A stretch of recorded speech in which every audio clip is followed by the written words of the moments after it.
This conversation we're having about finance and how to de-risk it, how to make it affordable, how to make it accessible, that conversation is not complete until you bring in the private sector. Because the private sector has great potential of a multiplier effect. But you know, the private sector cannot go ahead sometimes, especially in spaces that are risky.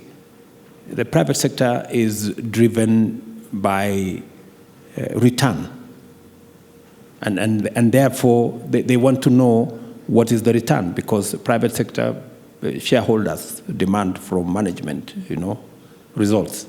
So for us to multiply what we are doing in the public sector, the private sector is very significant and very important.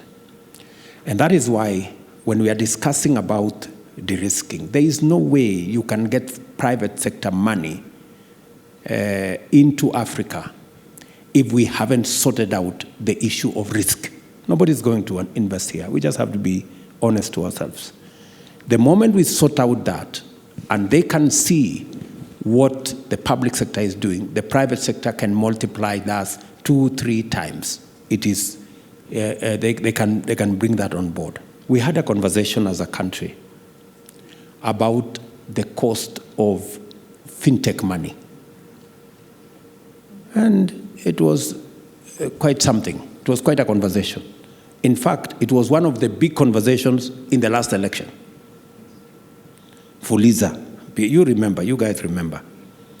And it was because I think the fintech companies were charging 1%, I think, per day or thereabout. So it was 300% per year or something like that. So, and the big conversation was, this is predatory. That was the language then. But let me tell you the positive side of this. So when we decided, as government, when I came into office, I promised that we would look at another financial product that would be cost-effective. So we came into office, I called the fintechs together.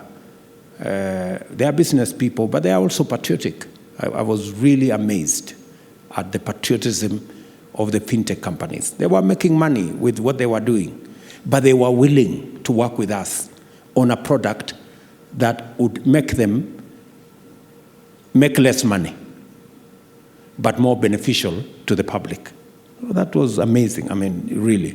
That's how positive they were. So we developed a product, the Hustler Fund.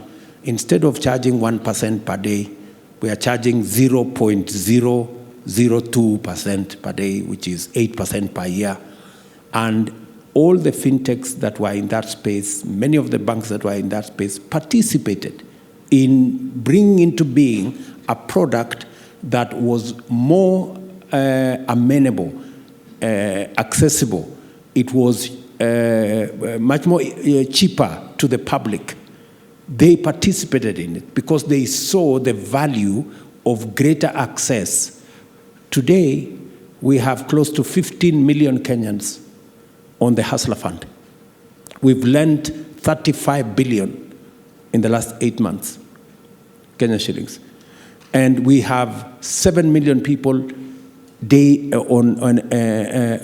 almost daily in that space. So, and the same private sector that was participating in the predatory one, if I may call it, are participating in this one. And they are supporting it. So that tells you how the public sector can influence the private sector to do the right thing, to bring down the costs from what it was to what it is. And that is how I could explain that if, as the public sector, we were to de-risk the space around financing, we would leverage more resources from the private sector once they see what we are doing in the public sector.